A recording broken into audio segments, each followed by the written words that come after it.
buyer who was, Go ahead. so I had one buyer who was interested in putting an offer in the house that was listed by NIM this past weekend. And he had placed a offer on a neighborhood home 2 weeks back at, let me see, I think he went about 6% over the cost, and he still didn't get it. From what I hear, that house went close to 10% over the list. Yeah, this is happening. So this is like really good discussion for tonight, how we're going to modify a contract. So, all right, let me just get started. People will still be coming in. So this is contract writing offer part 2.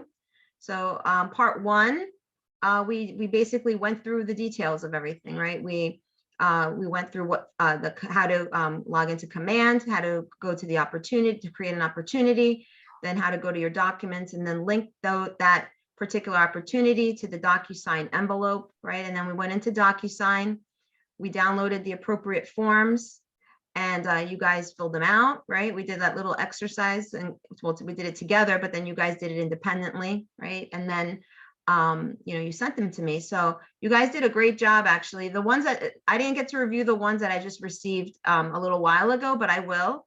But we're going to modify them tonight. But I did get the ones from yesterday, and I reviewed them, sent comments back, and you guys did a great job. Actually, you did a great job. So that was good.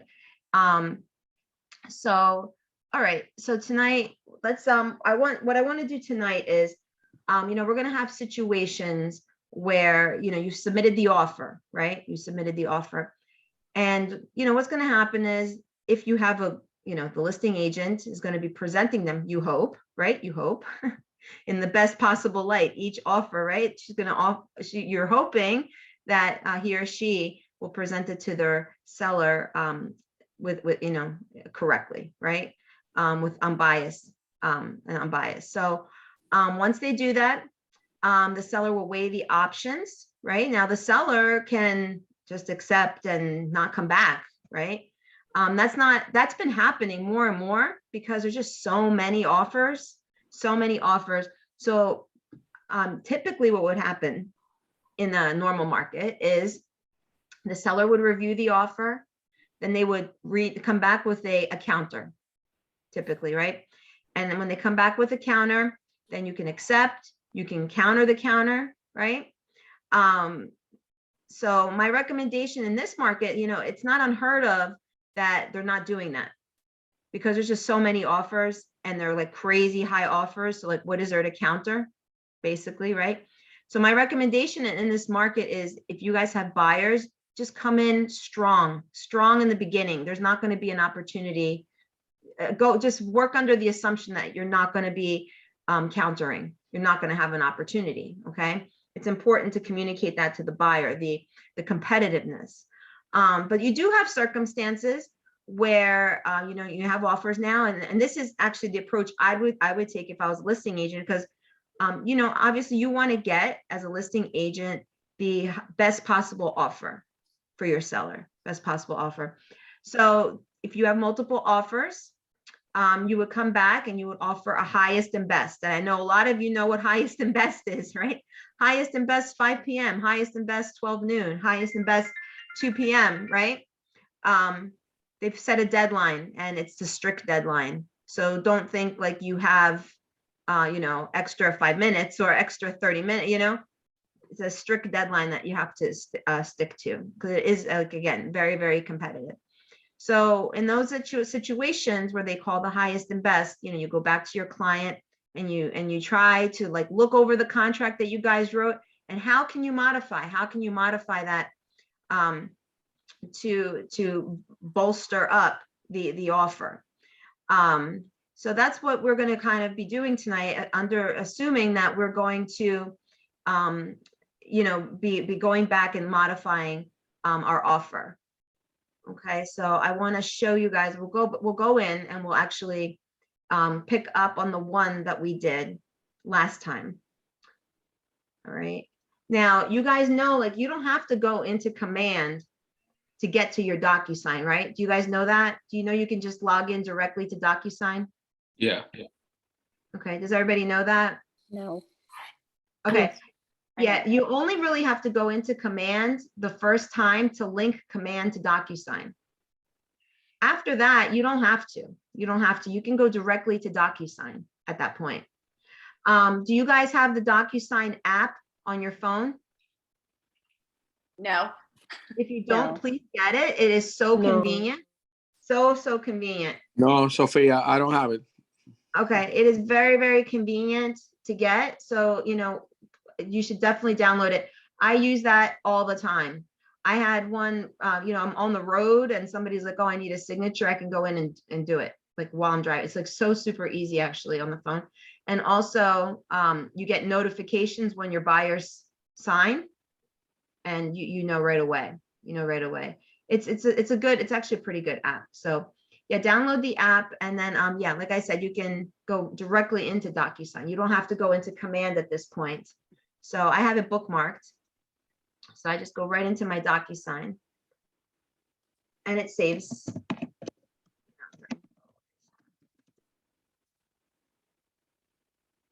And like I said, it's already linked. It knows that that goes with that command opportunity. So.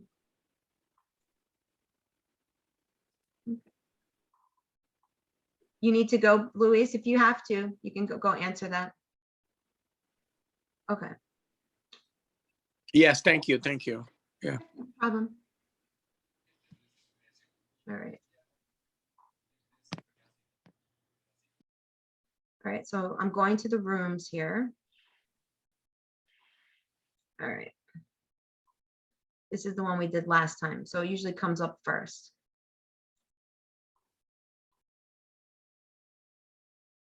Okay, so when you click on it, it takes you to the details page, right? So usually you don't, when you're modifying, you don't have to modify anything here. So you guys know that these were the documents that we originally uploaded, or I should say added, right, from the DocuSign forms. And then we went in and we had modified each of them. And then it now created an envelope. And actually, if they had signed it, this would say, that it was completed, right? So this was the envelope of all the forms that we had put in. So now if we want to modify, so what they called highest and best. Sophia, I'm sorry to interrupt. Lost you there. When I signed in, it brought me to action required DocuSign e-signature. Okay. Am I in the right? So It's go, not- yeah, you have two screens here. I'll show you. Are you watching my screen? You Yeah, have two I am. screens. You have a DocuSign Rooms and you I have don't see an that. e-sig. Yeah, I'm going to show you. Just watch Okay. my screen. And then you have an e-signature room. Okay. When Okay. you log in, it logs you into the e-signature room. Right. That's what it did. Yeah. Okay. Yeah. So click on your picture. Oh, Click on your picture okay. and switch to the rooms. It says, hold on. Profile photo. Okay. When I Click on your photo and go to switch to rooms. it does not, it just says profile photo, drag and drop and cancel. Upload. Yeah. Watch what I'm doing. Okay, I'm switching to the e-signature. I'm going to go back. Okay. Okay, you see how I'm here? Right. That's what you're seeing, right? Yeah, that's what I'm saying. Not this picture, your profile picture. Hold on 1 second. I get this. Oh, on the side, towards the right side? Yeah, your profile Oh. picture. Okay, because the Zoom was covering that. Mm-hmm. I know, I'm constantly moving mine around. Okay, so click on the picture and then, switch to rooms. Yes. Okay. Okay, click on it. Oh, got it. Okay. Okay. Yep. Yeah, the e-signature is really good if you have to download the individual forms. I always download them from the e-signature page. Okay. So now I'm in the rooms here. Okay. So your recent one will be the first one usually. Yep. Okay. Good. Right, so I enter into that room. Right, and then you see all the tabs: details, documents, people, envelopes, right, messages. So the documents is the area where we added the forms, and then we had clicked on each of them individually, right? And we typed in what we could.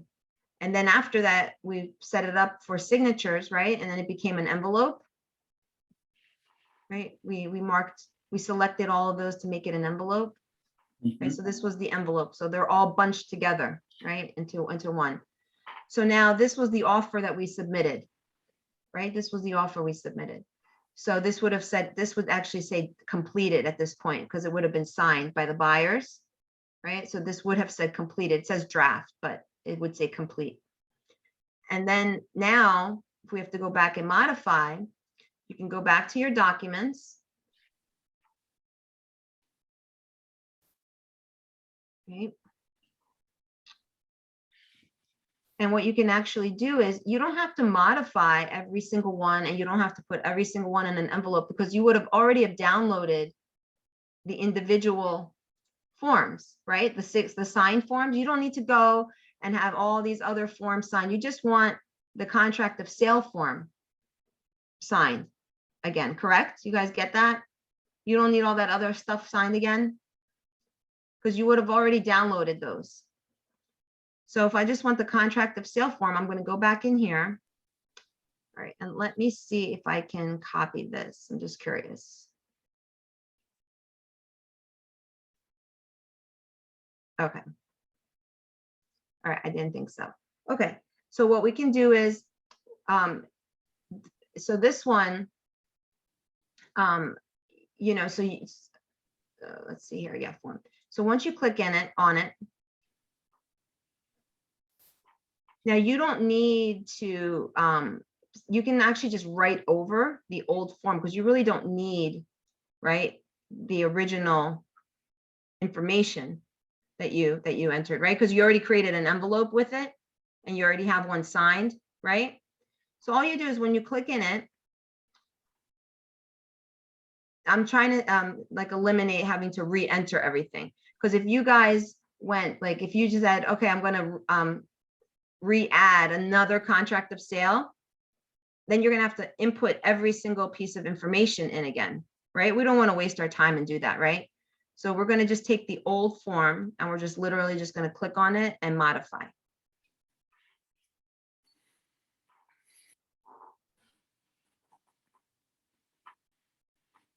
Right. And if there's any other little changes like typos or something that you saw, you know, we could change that too. So if we want to say now, all right, we want to change the purchase price. All you do is click on it. Now change your purchase price, right?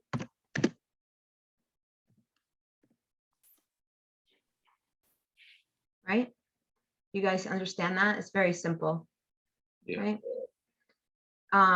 Okay, so let's talk about like what other, since we're discussing, we discussed it a little bit in the beginning, but when we're doing highest and best, what are some of the things that we can go back to our clients and suggest to them to make an offer stronger? The obvious one, which we just did, price. Right. Put more, bigger deposit down. Deposits. Yep, we can up the deposit. So in this case, we put 10. If they're pre-approved for, let's say 30%, 40%, I would even say come in with the 40%, like in the beginning. I mean, they have nothing to lose if they're committed, right? Because it's going to go into escrow. It's protected. It's protected. So if they have that ability to do that and they are agreeable to that, I would suggest doing that. Increasing the guys- down payment is what you're saying. Yeah. Okay. Using that purchasing power to and putting it up front. It just shows motivation. It shows you're serious, right? All those things. So yeah, deposits one thing. What are some other things that we can do? Go down to the exclusions and change some clauses, inspections, and what have you. At the end? Right. So you're referring to this section. Yeah. Okay, what are some of the things on here? Now let's keep in mind we're not just guessing either, right? We're contacting the listing agent, right? And we're asking questions, right? She's obviously not, or he is not going to disclose the price, right? And the details, but you may be able to get a few things out of her that will help you. For example, if you're talking about inspections, right? You could say, I would actually ask her, what is the seller looking for? What exactly is the seller looking for? And let her answer. Let her answer. She may say, seller is looking to waive inspections completely. Seller is looking to cover the appraisal difference at a higher, difference at like instead of 20, maybe she wants it covered at 40, right? Maybe the Closing. date is off. These are good questions to ask. Yes, you're going to say something, Ash? No. Oh, okay. So we're not just guessing. We're not just guessing. Try to make a connection with the listing agent and try to get some information, right? You guys see that point? Sometimes now we're having listing agents being unresponsive. And that's not unheard of because they feel like they don't need to communicate like they used to because they have 10, 20 offers, right? They figured, well, I'm not going to waste my time. Let people just send offers in, right? It's unprofessional. It's unprofessional. We should always be responding if we're on the opposite end of that. We should always be making connections with agents. I mean, this is a business where we need to talk to each other, right? We need to have good relations. So make the call, make the call to the agent and just try to get as much info as possible. So what are some of the other, so we said here, right, Ash, you were saying we can change things here. Like what can we change in this section? Well, it depends on what the clauses you have, or if there is like, you already had like paid up to 20,000 difference if they are capable of increasing that. And how would we know? How would we know if they're capable? I mean, Well, based on the because they approval. told us, they told us they could. Yeah, based on the approval, right? What they can put down and how much approval they have. Well, is that, do we really know what cash they have on hand? No, bank statement, ask for it. Well, what you really need to do, they have a down payment, obviously, on the pre-approval, correct? But we don't know what cash on hand they have after that point. We don't know. So they may tell you, oh, we're good. Do not take their word for it that they're good. Don't do that. Call the mortgage person yourself. Call the mortgage person. And And ask, send financials, a proof of financials, just with the account number yes. and That their was social my- security number, white it out. You're correct. That was my next point, Kelly. Okay. You're absolutely right. You also should provide proof of funds with your offer at that point, because the listing agent, that's going to be a question, obviously, on the seller side. Can they really afford to waive that appraisal? It's a concern. It's a concern because the prices have like gotten so crazy right now, crazy high. It is a huge concern. Nobody wants to go down that path and, halfway through the transaction, it's like, oops, sorry, we can't appraise it. We don't have the money, right? So I would provide proof of funds, like Kelly just said, with the pre-approval, because the pre-approval is not enough. Pre-approval is not enough. We really need to know what they're capable of to cover. So that is really an important part because we're trying to stand out. We're trying to stand out from all the other 10 offers, right? So the more strength we can show, the better. And there's a lot involved too with that is in how the offer is being presented, which we don't really have much control. But if we can establish some sort of a good relationship with the other agent, that might be the only way we can kind of control that situation, right? What are some other things here? I mean, obviously the inspections. No, I mean, nobody really wants to waive completely structural, but it may be something that the seller could demand, if somebody wants it bad enough. They could. A contingency for approved mortgage, like DULP kind of thing. Yeah, that would be another thing you could also add as to strengthen an appraisal contingency. Because do you guys know what the DULP is? We talked a little bit about it and we did a training session on it a few weeks ago. Do you guys know what a DULP is? No, what's a DULP? Okay. So you have a pre-qualification, which is a week pre-approval, basically, right? It's not a hard check. It's like, okay, you're pre-qualified. They don't really verify income or credit, you know, to the full extent, right? We don't want pre-qualifications, right? We Right. want pre-approvals. Pre-approvals are the ones that they actually do the due diligence, they check the income, they check the credit, right? All the 2 years history on tax returns, right? Of employment and all those things, right? That's what the mortgage people do, right? And that's what we want, pre-approvals. Now, you can do a DULP is a pre-approval with a preliminary underwriting. So you've actually taken that extra step to do the underwriting process of the mortgage. And what that is doing is it's ensuring that you're going to be solid when you get the commitment. Because just because you have a pre-approval doesn't mean that you're going to be guaranteed a mortgage commitment. So by doing a DULP, it's a pre-approval basically with underwriting attached to it. And that isn't, it takes longer. It takes like maybe 2 or 3 days. But you know, if you're putting an offer in, you know, you don't have the 2 to 3 days initially, but maybe it's something to anticipate, you know, when you're anticipating a highest and best is coming. Maybe like once you put in the offer, contact the mortgage broker and find out, hey, can you do a DULP for my client? You know, I talk to the client first, get their permission, but that way you may have a couple days in between, you know, them reviewing the offer and getting back to people. And then if you have to do a highest and best, then maybe you can have that extra letter strengthening the offer. And a DULP, you can carry to different properties. It's not tied to a specific property, only if it's a conventional loan.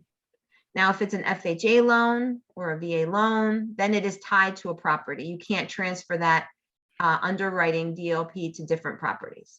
But you can't get an approved offer nowadays with a VA or an FHA loan anyway. Do you guys understand why you can't use an FHA or VA loan and you must use a conventional? Why Yeah. why would a seller not accept an FHA or a VA? Why do they prefer conventional? Down payment is very low, that's why. It is No. because it is contingent on appraisal. You cannot change Yeah. other than the appraisal value. No, it has to be approved by the appraiser for, it has to be in living condition. It has a lot of clauses, basically that has to be approved by the inspection and what have you, before it can be approved for that loan amount. That's right. It's all of the above. Everything you guys just said. They have a very stringent policy as far as living condition, the quality of the home, and who's living in the home. Like you have to be the person that's actually living there, right? They send out their own inspector. These companies that are going to do the FHA, they actually send out their own inspector, and they're very strict. They're very strict with the condition of the home. You know, I've had instances where, you know, they were saying, oh, the foundation paint is peeling. Okay, we're not talking about structural stuff. I mean, this is like, they scrutinize it. So it's not ideal. And in this current market, you will never have a seller that will accept a VA or an FHA loan. So if you, just to save you guys time, if you ever run across a buyer that's pre-approved with that type of a loan, you have to just explain to them, this will not work in this current market. Like they're going to have to go back and get you a conventional loan, and they need to work with the mortgage broker to do that. So they probably need to either fix their credit or do something to change that. Because we don't want to be wasting our time either showing people houses that will never win an offer, right? Because our time is money as well. Doesn't mean like don't stay connected. Of course you want to stay connected. When all the dust settles, you know, hopefully, you know, they will be clients again one day, and they'll have a viable chance at getting a home. So that's my little thing about the VA and FHA. And so cash is king. Cash is king, right? Everybody wants cash. Then conventional is the preferred method. We actually did the peer-to-peer mastermind the other day, and we were talking about weighting the values of the the parts of the offer, like giving them weight, like what parts are important and what parts are not important. And it was interesting. I'm going to actually put a spreadsheet together with factors that get associated with the different parts of the contract, so that when we can punch in the numbers, and then we can kind of get an idea which offer is the best offer based on what the details of the contract are. It's actually kind of interesting. I'm gonna try to do that and come up with a good formula. But I think that and you guys can, jump in and let me know what you think. I think still price is the most important, because I think a seller, that's the first thing they look at is the price. What do you guys think? Of course. Definitely. Yes, Price is Yeah. always- Yeah, number one. Number one. Everybody wants highest. I mean, the seller. of Everybody course, wants the is the highest. And then I think second is the financing. If it's high price and cash, you're done, right? Yep. So I think price is number one. Number two is the financing. So then when you're at the financing, all right, let's say it's not cash, the next one would be conventional, right? So then I would say the next probably important factor would be down payment, perhaps. Down payment. Strength, right? Strength of the conventional. And what kind of goes along with that then is the appraisal difference, what you can cover, I think is huge. Right? I think the appraisal difference might even be ahead of the down payment. What do you guys think? I think they prefer, because so if price is like most important, so you're gonna have a huge difference in the list price versus your offer. They probably have, maybe number three, I would say, would be the appraisal difference. What do you guys think? I do, because then you can even say if you have a certain amount of cash. Yeah, Make sure that they still have the cash for the appraisal too. yeah. Right, So I that's- think I agree. Yeah, I think it's like price, then financing terms like cash, right? And Yep. then your cash on hand to cover appraisal. I think it would be third. Yeah. Anything that has to do with the money factor, right? Yeah. Yeah, it's tough. Then I think maybe down payment. I actually think inspections is probably like closer to the end, because everybody's gonna do waive except for like for informational purpose, Are you still seeing letters? People You writing can't, letters? you're not allowed to do letters. It's illegal. It is? Okay. Yeah, we can't. We used to do them. I used to do them like 2 years ago, but the Real Estate Commission sent out an email a few months back. We're not allowed to do love letters anymore. Okay. I know. it would It's a be- shame, but Yeah. it's because of the discrimination laws. They don't want people discriminating. Like if you're indicating on there, like, you have kids, right? Or you're a married couple, or you're a single person, they don't want the seller to use that information about you. It's like for discriminating purposes, I guess, to say, I can understand that. Yeah, that makes But- sense. So Sophia, we're not supposed to write any personal letters? I mean, You as in the cannot. bar. You're not allowed to do that anymore. It's illegal. Yeah, you Oh, can't do it. okay. Yeah, it's a shame. I won so many offers years ago. And when did this I had change? the I'm just best curious. letters.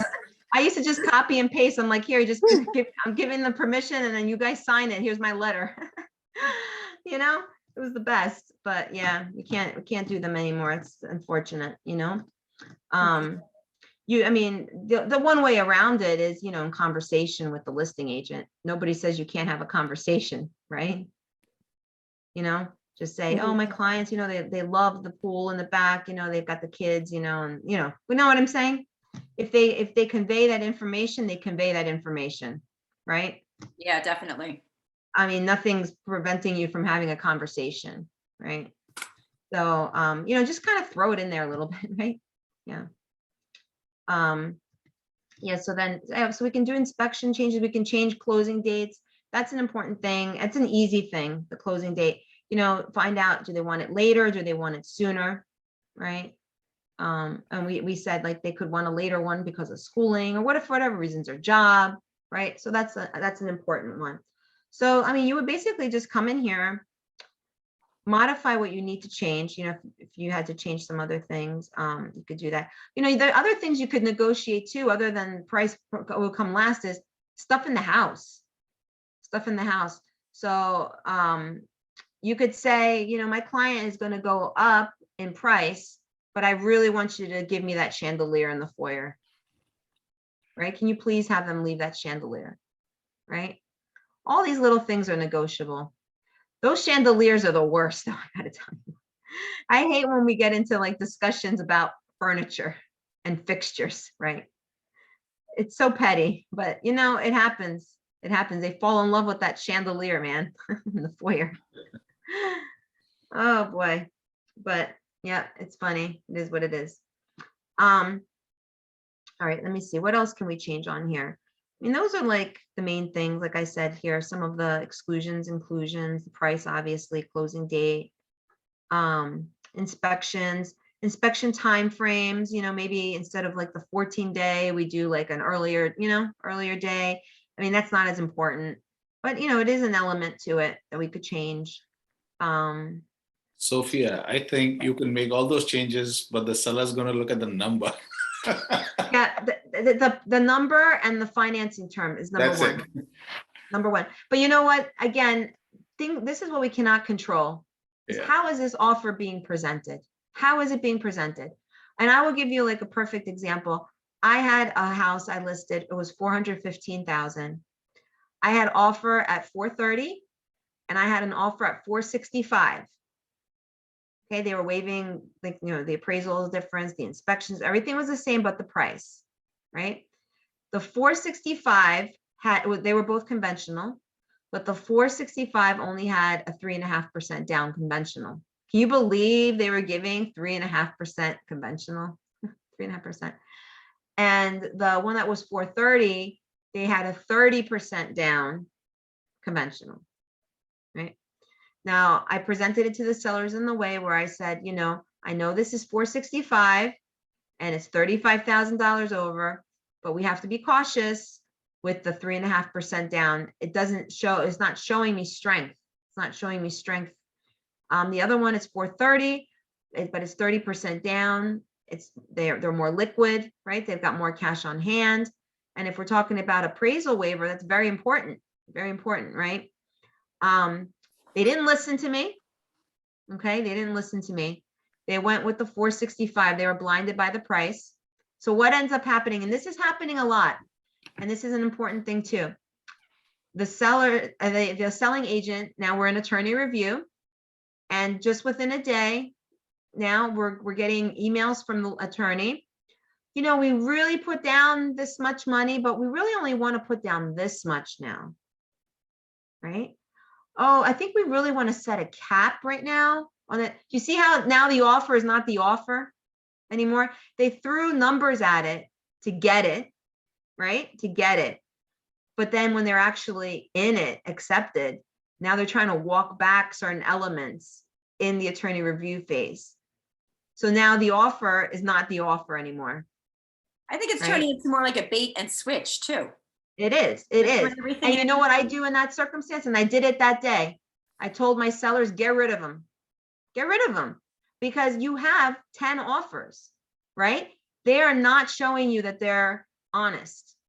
If they are now coming in and saying, okay, well, we really didn't mean this. We really want that. And you know, it's not the offer. It's not the offer.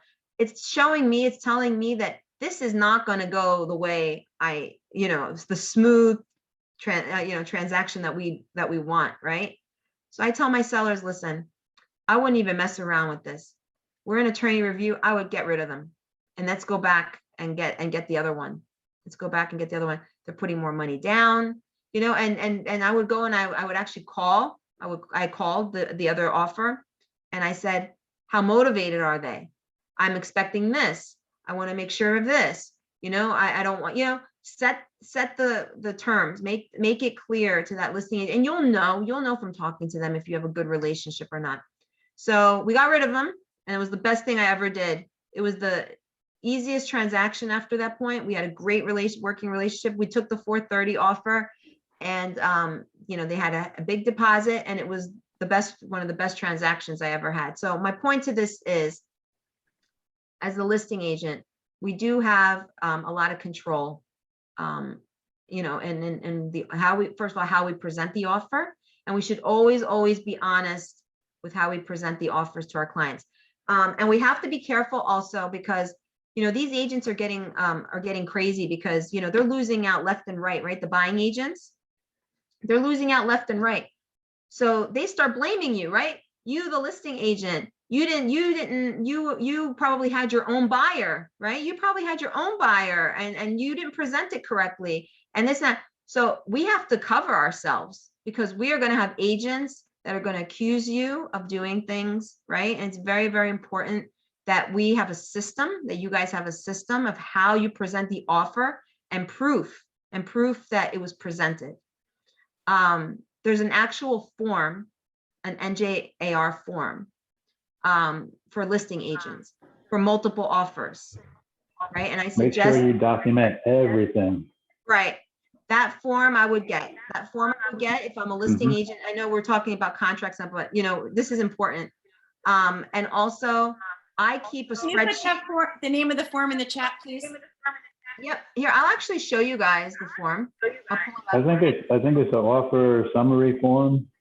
Yeah, it's called, yep, something like that. Let me pull it up and I'll show you.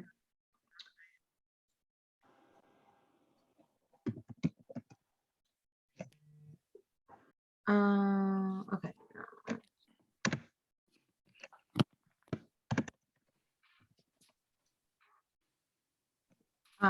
Okay, this is one of them. Owner's confirmation receipt of written offer. That's one of them, but that wasn't the one I'm looking for. Let's see, where is it? It may not be in this, and if it's not, I'm going to tell them to add it. It'll definitely be in my, oh, let's see, where's my forms here?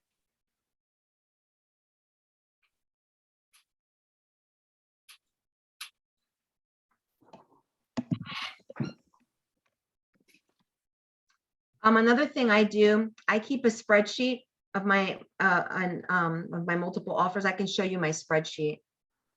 I know we're not talking about the kind, but this is relevant too. I think it's important for you guys when you're on the opposite end of the contract, right? Okay, let me pull up this form first.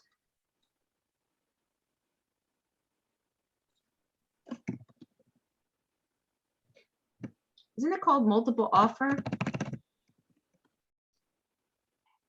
Maybe that's the only one. I thought there was a Yeah. different one. Okay. I thought there was a different one too, but Yeah, why is this not coming up? I just saw it the other day. I will find it, and I thought it was under multiple. It's interesting. I thought I did see it the other day. I'll find it and show it to you guys. Let me see if it's under here.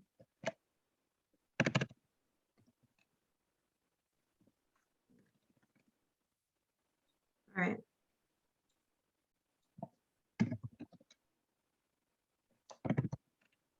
We will find it.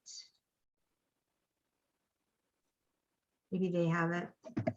I know Bright might have one. All right, we'll find it. But I mean, this one is actually a good one too. We don't use it enough. You should always use this, actually. I used to use it. This is just owner's confirmation receipt of written offer.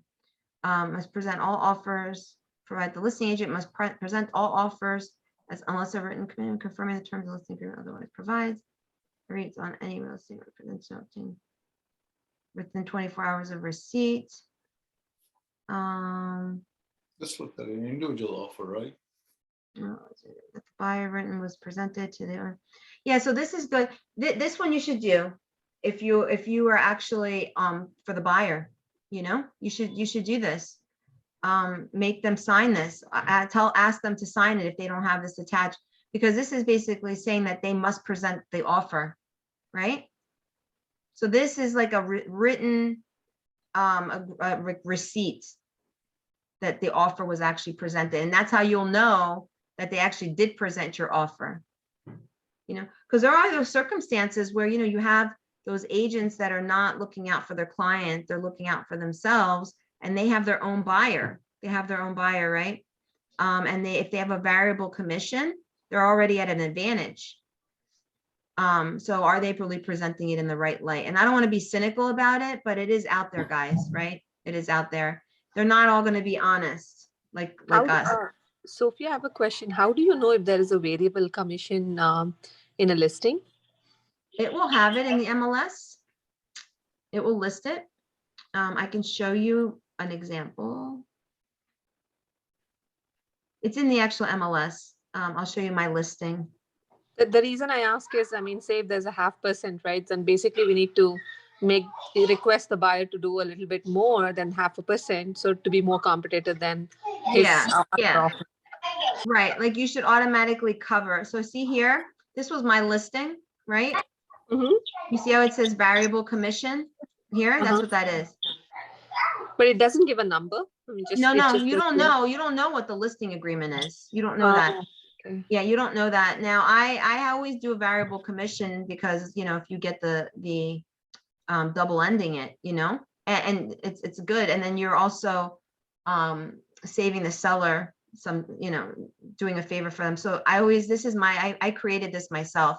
This is my addendum to my listing agreement. When I have it, I just created this form myself. This is not like a template. This is just, I made it. But this is like my addendum to my listing agreement when I change it out. So if I had a 5, I'll make it a 4. You know, so Okay, always just document everything, you know, just you got it. You have to. That's the business we're in. So that offer form is good.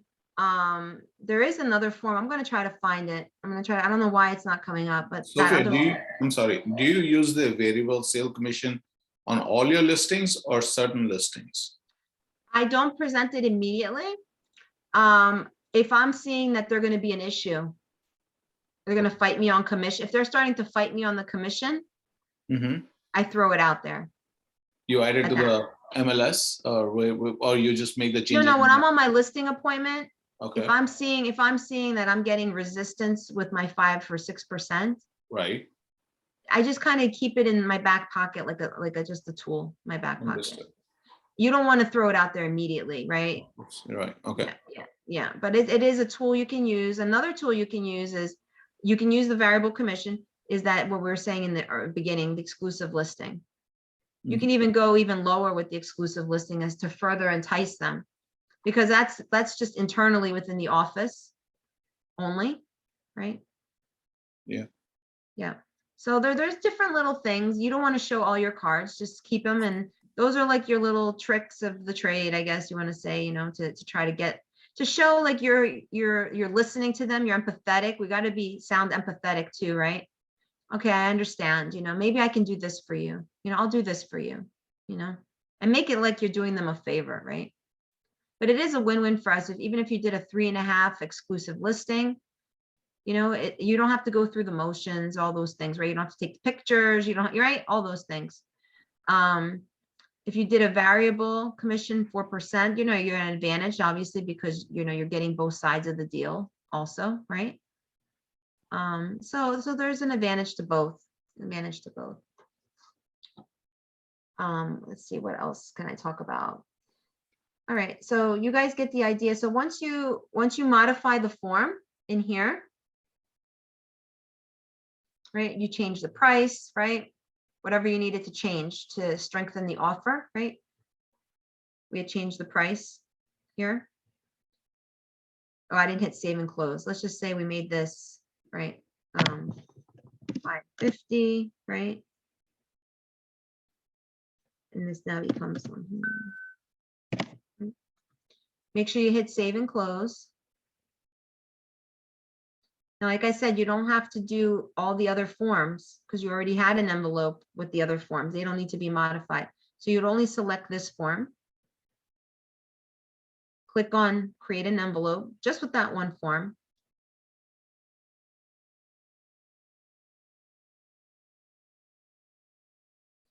Call it something so you know what it is. Offer number 2, or I usually say like offer and I'll put the value, just so I know for my own sake when I'm looking at the envelope, right? Like which one it is, right?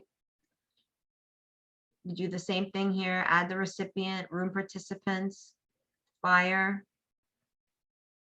buyer's agent, right? Add. Type up a message. Whatever you want to say. Just gonna say please sign. And then you hit next. It's gonna take you through this. So if you have a question, I mean, say if we have to adjust the purchase price, I mean, last week I had trouble with it. Mhm. I don't know how I made it work. I don't even remember, but I was just trying to reconfirm. If I have to change the offer price, I had to only change the contract. And I was pretty much doing these steps, but then if I create an envelope without changing the purchase price on the documents, it was just only allowing me to do these signatures. At this step, it's only signatures, right? I mean, you have to Only change the price. signatures. Yeah, you still have to redo the signatures. You No, know, no, you- not, my question is, at which point is the purchase price able to be modified? Is it after you create the envelope, or you create it, or you were able to modify it before you create modify the it. You envelope? you can modify it at any time. You can modify it at any time in the you modify it in the documents, not in the envelope. I'll go So in back. the document tab, right? In the document tab, you're saying you Yeah, should be able to yeah. modify. Like you actually go to the document tab Mhm. and open that up. And even here, I mean, I would have had the signed and the Word documents. I just opened the Word document. Is that right? You open the Word, yep, and you just write over it. Yeah, you can just write over it because you already have the envelope created with the old version, right? The original, you don't need the original anymore. So you just write over like this, right? So if I Okay. wanted to change it, then I just, change it like that. And then make sure you hit save and close. And then you would just only select that one and create an envelope. And I did that before, so I won't click on them again. Right. And then it takes you right to the envelope. So I had already created it just now, like a couple minutes ago. So you can see this was my original envelope, and this is my new envelope with the modified contract only. So when I click on it, it only has the contract. And then I go to next, and then we just have to load the signatures up. Now it's a little harder, like if you want to try to avoid doing the whole signature thing, if you only want them to initial, let's just say, it's really not worth the effort of doing it. It's kind of like you taking like some extra steps in doing it, where you would have to like upload the PDF of the actual contract, and then you would still have to come in here, and then you can use like little lines, like to strike things through with the lines and so forth, which would be like this, like a line tool and striking it through. It's not really saving you that much time. See how you have like different fields here you guys can kind of use. So I think it's easier and cleaner to just have them just re-sign the whole thing rather than do like the lines, like the strike throughs. Do you guys agree with that? I think it just, Yes, yes. yeah, it doesn't, Definitely. you're not really saving like that much So more time. essentially, you're just in best when you're presenting a second offer, all you're really changing is the contract of sale, right? So that's the only document you're basically making changes on to add to the envelope, add the signature and send it across for signature, correct? That's it. Yep. And then I'm going to load up right now, like the signatures, Mhm. right? Like I clicked on I put the wrong one in there, didn't I? Okay, let's go back. I put the wrong one in the envelope. Now let's say I just put the wrong one in the envelope, right? Mhm. I saved the wrong one. So you can actually delete the envelope. You guys can do that too, just to keep it, like clean it up. But I think what you can also do, Sophia, is on the envelope itself, you can go and delete the document, re-add the document. I think I ended up at some situation Yeah, like that. you can do that too. You can actually do this with what was that Tripti? Was that Tripti? Yeah, that's yes, Sophia. Yeah, you can actually do that. Yeah, you can do it from here too. That's what Tripti Sophia? just said. There Uh-huh. is something under actions which is called correct envelope. Is that useful or no? Oh, the correction? Yes. Yeah, that's useful if, I can show you that. So let's say I sent this, let's say I already loaded up the signatures and I sent it for signatures, right? And they said, oops, there's a mistake. You made a mistake in the addition, right? Of, let's say, that the prices, right? Like it Right. didn't add up to the purchase price, right? Let's say we made a mistake. When that happens, then you use the correction. You use the correction. Why don't I send it to myself? And then I'll show you the correction. But this is what Tripti was talking about. You can actually add it from here. And you can Also, actually you don't really have to go to that. yeah, and then you can see I removed it and then added, yeah, what Tripti just said. You could do that. It's actually probably easier, yeah. Right, then you hit next. Load up the signatures.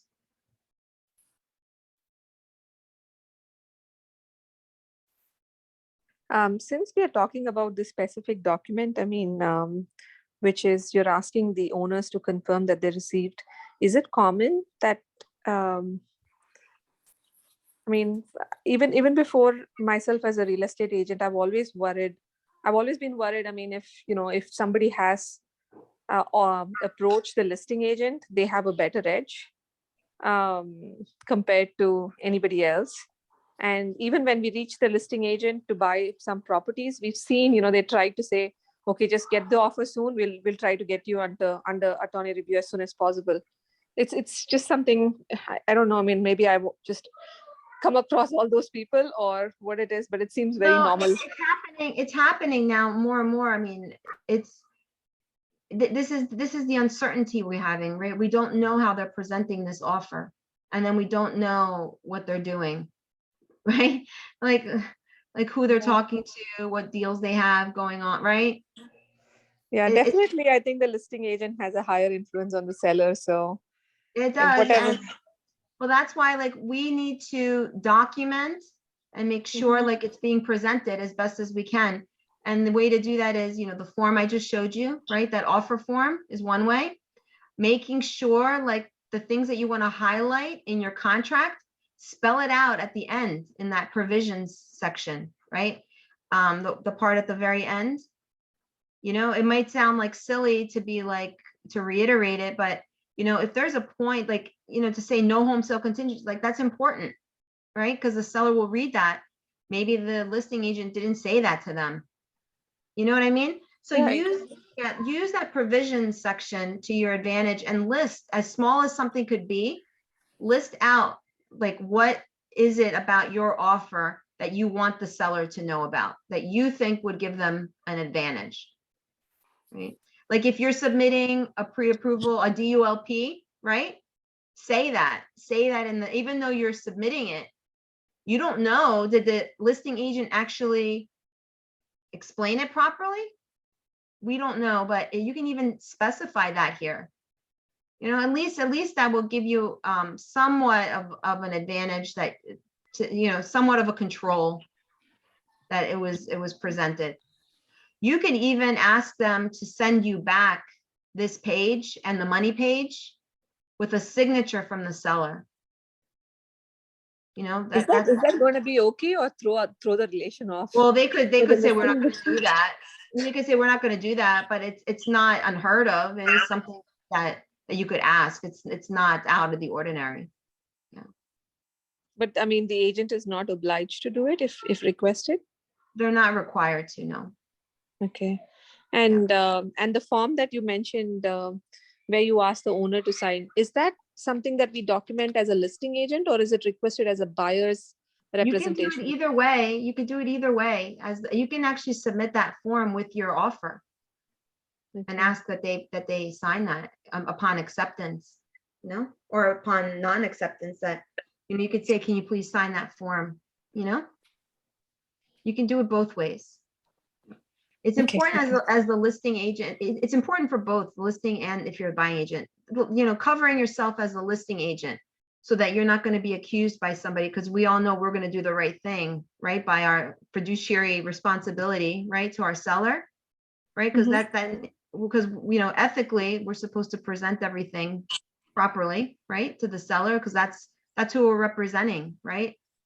Yeah, I So, think I think there are two challenges I see. Generally, this is one challenge, I mean, which you can alleviate a little bit based on what you said, giving the document to make sure the owner is actually seeing. And the second challenge, I mean, I personally have observed is, if you ever go through the listing agent is almost giving you although they're not supposed to do it. I mean, Yeah. we've seen it that they give a number saying, this is what either I the know. seller is looking for or they already have an offer. It just happens all the time. I mean, unfortunately. It's So just, I don't know how to cover that part. they're at a huge advantage, Tripti, the sellers. Yeah. It's so heavily weighted right now. Like a healthy market is when you're at like a factor of 100%, right? Weight. Exactly. When there can be negotiations, right? I see it's just one-sided right now. I mean, Yeah. everywhere. Yeah, it's very much one-sided, but all we can do on our end is just document, right, as much as we can. And just, I mean, that's all we can do. We can't control those things, unfortunately, right? But we Mm. can control, like, do we have a good working relationship with the listing agent, right? Communicating with them. And like I said, just documenting things, just making sure making Right. sure, like, I really love to use this section, the provision section, to really highlight, like what it is about my offer that I want them to know about. Like, I use this as my cover to make sure that the seller sees it. And Right. like I said, it could be like the smallest little thing, but I would put it, like I said, like if you have a DULP, like write it there, right? I mean, any little thing. If you have your proof of funds, don't take it for granted that because you're going to give them the proof of funds with the pre-approval letter that the listing agent's actually going to show them, oh, they have proof of funds, right? I hate to be cynical, but we really have to think that way. Like, spell it out here. Proof of funds attached, proof of funds provided, right? Please see attached, please see, right? Right. Yeah, basically try to, cover as much as possible As much, to yeah. show the seller, that, we have provided all this. Please take a look. Yeah, we just have to do that. We just have to try to get ahead of that. That's all we can do. And then the rest we can't control, right? Agreed. Mhm. Yeah, so this is like where you would load up like all the signatures again. We won't go through each and every one, but because you guys kind of know already. And you guys did a good job with this, by the way. So this is a similar process in case, say you had a document and you forgot to sign or you put a signature, then you would come back to the envelope. Yeah, so I'm gonna, let me put one in here. Okay, I'm gonna load one up, just to put one in here, right? And let's say now I sent it, right? I'm gonna send.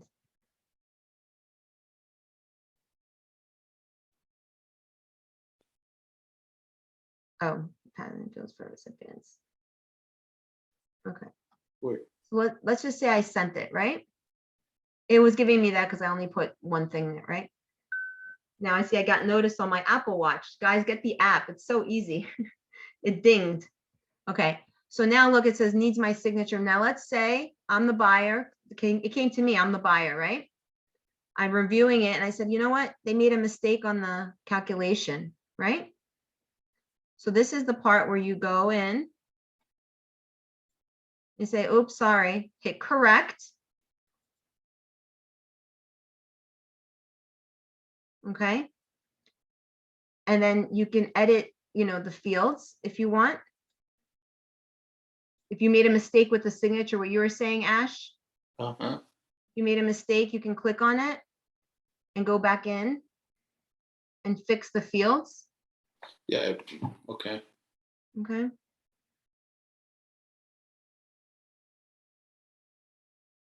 Right. I'm back in. So let's say I forgot. Now I'm going to add, change, fix something. Let's say, oops, I forgot to put my name here, right? Seller's broker, yeah. Okay, let me put that here. You see? And then you continue. and it takes you back, and then you hit send. Okay. So everything you're modifying is either in the rooms or the envelope, right? Yeah, You you're in the modify, room, you're in the rooms. you and then modify you there, change it first in the documents, which is the Right. form, right? right? And then you create an envelope only with what you want, only with what you're changing. And then come back to signature, add Mhm. signature. Okay. Then you would hit send again, right? And it will go. All right, so So at this time, Yeah. they're gonna get only the revised document, right? What you're Yeah, they- sending. the revised one, again, they would get resent again. Uh-huh. So the way, I'm just gonna show you really quick, because I know we're over again. I said I would end early, but it was a good discussion though, because I think it was more than just the contract. I mean, talking about how we can strengthen an offer, so many different layers to it, right? So if you actually wanted the individual forms, this is where I go, like we were talking Ash before, I switched to the e-signature because for me, it's easier to get it this way. I download them from here usually. So I'll go to, like, let's say it will be completed. And I'll go and find my completed ones. Sorry, it's in the way. Go find my completed ones, see where it has download. Mhm. So it gives you the option, like you can download just one, you can download all of them. Here, let me pick another one that's got a bunch of them. So see here I have, oh, that only has one also. See, this has 8, well, total, it's 7 documents. And a certificate of completion, like you don't need the certificate of completion. So then this will download each of the 7 documents individually, which is how I like it. Then I'm going to take those documents and stick them into my DocuSign, into my command. If you want them all in one PDF, you can do that too, but I prefer to just download them separate.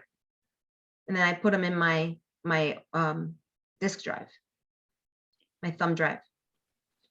And if you were to like, say you are in Docu e-signature right now, which I have open, and then you go to manage, you have action required. So if you click on that, you have a sign correct.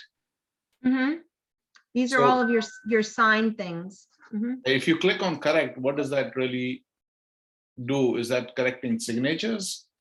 Where do you see correct? Okay, so you are, No, this is this is after they've signed. This is now you're done. You're done with the offer. It's signed, right? I will come Okay. back in this e-signature room Mhm. and I want to download the forms. Right, I got that point. In the manage itself, where it says if it's not signed, it says action required, which means it's pending signature, Oh, you mean here? Yeah, that means Yeah. there's a pending on it. Yep. right? And then you see that tab, it says, so when you click on that, it says correction, like, here you Yeah, go. so yeah. So if If you you go to click the on the home, first one, yeah, if you go to the home page, you have action required, you have waiting on others means that there's like a signature. Expiring soon means like it's kind of old and it's been sitting there, and these are completed. So action required is like a combination of waiting Right. for signature, something, action required is So- everything. click on the first one. This is what I'm asking. So if you click on the first one, and This now, was this was the one you sent me. This is your offer that you sent me as part of our little exercise. right? Coming up here because it's Oh, saying you that I don't- need to sign. Okay, so you don't have that one because when I'm clicking action required, it shows me sign, correct, move, resend, and more. So I was just No, wondering. I don't have that because I'm the buyer in this case. You're Okay. you're the agent that sent it to me. Okay, all right. That's why you're seeing that, because you can correct it. I can't correct it. Okay, so my question is, when it's letting you correct, what is it correcting? What is it letting you correct here? What I just showed you, you can correct the editing, the signing fields. Okay, all right. Mhm. Okay, got it. If you actually need to change like the actual text, then you'll have to go back to the document, change it, and then re-add it. Yeah. Okay, got it. Mhm. And can you also sign on the seller's disclosure, can you add signature on that? Because I know that's yeah. something I didn't Yeah, do you- that, you- and you told me like, oh, you're missing Well, you signature. you just do it the same way. You uploaded the PDF Right. I did. and you just add the signature like you do in a Oh, regular. okay. I didn't know it was, it would When allow. you add it, yeah, when you add that, you're adding it not from DocuSign forms. You're adding it from computer. Right, I did that, Yeah. but I didn't know. And you then, could add signature. you can just load the signature like you. Oh, normally would. okay. I didn't know that. Okay. You pretty much can use any document and, because you have e-signatures, the DocuSign tool, you can add any document from your computer if you want to just generate an envelope and get some signatures, I believe. Is that right, Sophia? Yeah, you can. Yeah. Anyone. Yeah. Okay, yeah, then when you guys know, like you download the form and then you put it in a nice little email and write a nice little thing to the agent, right? I have one question. Once they are signed and, the email obviously needs to go out immediately as soon as it's signed, Mhm. and all of that. But when do we upload it back? I mean, is there a time restriction to put it back into command? For example, there I isn't. already submitted an No. offer, but I haven't done the command Oh, upload. So I'm Yeah, a bit- no, there is no time frame. What I do is, you hopefully it gets accepted and then you upload it like soon after. So if it doesn't get accepted, we still have to document that in Yeah, if command? it doesn't get accepted, you still should put it in there because you guys probably know from your recent test, right? You still need to keep 6 months of records for unaccepted offers, Right. right? And if it's accepted offer, it's 6 years. Right. I mean, the reason I had is I'm aware that, you have to even keep the unaccepted offers in the broker agent office. But the question that I wasn't sure is that only command tool is the way that, they can access the documents, or because pretty much all the DocuSign and everything is also from the office, right? So was Yeah, it they accessible or could, not? yeah, they could access it technically from DocuSign too. But, command is like like we said last time, is like your filing cabinet, right? I think of it as like my Manila folder, right? DocuSign is like the actual forms. And then command is your Manila folder, like that you put in your filing cabinet. Okay. Yeah, so there's no like rule that says, okay, I must put it into the command like within 24 hours, nothing like that. But you guys need to, just make sure that you just have record of it, which is in your DocuSign. I actually store them in my thumb drive too. I keep them there and then I put them into command too. Okay. I was going to ask that. Do you even keep them in your own copy? I do. I hard have disk or my own something? copies of everything. I do that for accounting purposes too, because we're our own business, right? And we submit our taxes, all those things. It's good to just have those records too for our own sake, right? Okay. And God forbid command crashes, right? It's a computer. We have backup after backup after backup, right? That's the world we are in now. Keep backing up. So, all right, do you guys have any other questions about this? Let's do a highest and best with our little exercise from Tuesday. I know you guys sent me the offers. Let's pretend now that I presented the offers to the seller and I'm going to call highest and best. And I want you guys to go back to your offers and see how you can modify those offers to make it stronger. Sound like a plan? Sure. Now, And- because we are sending the modified offer, do we still send in all the other documents, or we just sending contract? When you do it in real life, you should probably do here, resend the entire package. This is Okay. another important point because you guys need to, when you submit an offer, it should look perfect. It should be pristine and you should have every single document that you need to have with that offer. It's just good practice and it looks professional. And I think that gives you an So edge. you're not when you- only sending the contract of sale. Yeah. Just resend the whole entire package. It's more professional, it's more pristine, and I think it does give you an edge because it looks like you really know what you're doing. And then don't misspell things, right? I know everybody's in a rush. You really got to get the spelling right, the punctuation right. all those things. It's just the presentation is so important too. This was a Because good it's showing you, is this agent like paying attention? Is he detail oriented? Is he, you know, all those things. Like it just shows you the type of person too that you're dealing with. Sophia, I must say that this was a good learning exercise and learned something. I'm simply saying because I had guys coming who wants to place an offer and I didn't know, and all of a sudden now I know the whole thing. So it was helpful. I'm Just that I glad. didn't know how to modify that, which I now know. No, you So, know, yeah, it was helpful. very good. Yeah, right. I mean, I wish we did this. I had to bother you, Sophia, over the weekend too. No, this was fun. You know, This I is really thought of good. this. I thought of this over the weekend, and I said, you know what, this would be like a fun little exercise. You know, So Right, even the right. CMA was very helpful that day. At least we got to, because again, I'm in a situation where somebody is putting an offer and I do not know how to convince, but now I can look at the CMA and help him, tell him, look, this is what is going on. And if you want, you got to increase your offer. I got to have some concrete plans, right, to tell him. yeah. We're gonna do more of these sessions, you know, and if there's any other sessions that you guys, you know, we're gonna do a listing agreement next Tuesday, 6 I PM. We're think gonna for do the the new, for the new folks, the listing is a little bit more. We'll Yeah. get there hopefully. some Sophia, listing. you know what we can also use is, I know you probably go in April when you start whatever that thing is called. the I forget. Spark and Ignite. Yeah, I'm Spark starting and- the Can we 5th. do something like scripts, what to, you know, for new agents like me? I mean, you know, I'm sure there are some scripts. Yeah, we like could try to what- do some what- scripts. You know, the scripts are good. They used to do group sessions with the scripts. Like you Mhm. guys like schedule times together to just do them amongst yourselves. Like, We did that during Bold too. yeah, right, Kelly. Like they do like those exercises during Bold. Mhm. We can maybe set something up like that in the office, you know, Yeah, set up a that'll time. be helpful also. So you just, you know what to say Yeah. and how to. Now, do There you are have scripts. Go CMA, ahead.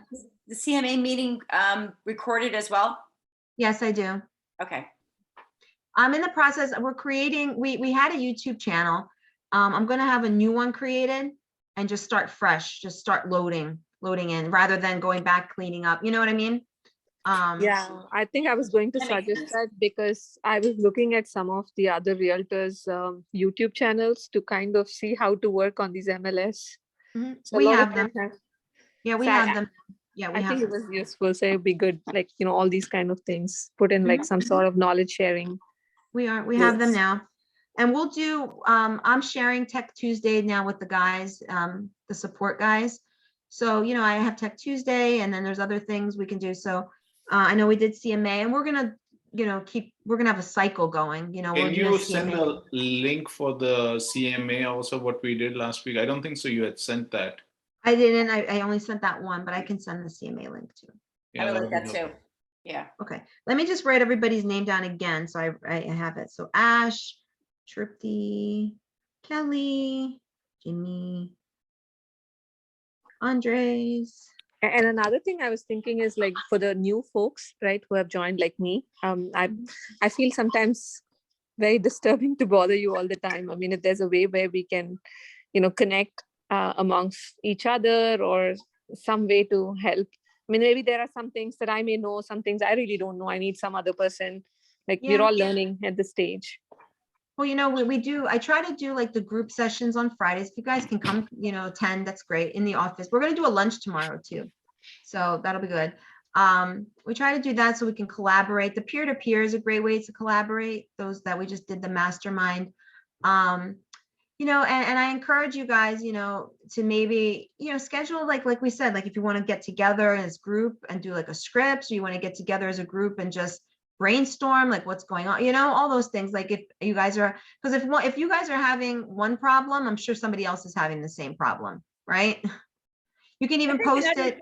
Another thing was like when I started, I kind of like jumped on board with a team, but not a team, but definitely followed some realtors, and I saw more and experienced everything in like 2 or 3 months, which is like boots on the ground. So ask somebody you know in the office if you can shadow, follow, go to inspections with them.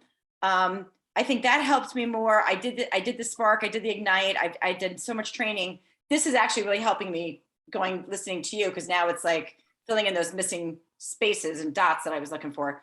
But definitely ask the other agents in the office. I think that was probably very helpful. I agree. I think you can read as much as you want.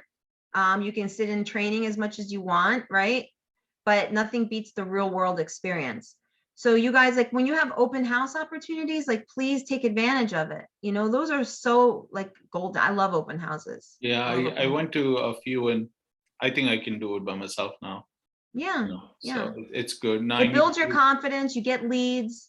You know, it's important and you're interacting with people, you know, it's a really great way to learn. It's a really great way to learn.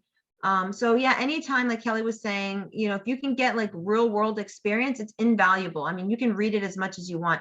So take advantage of every opportunity. Like it's your business, right? I always tell people this is your business, right? Take pride in it, right? Take the time to do what you can. Nothing will be given to you, right? A lead is only a lead. We learned this in Spark, right? And in Ignite.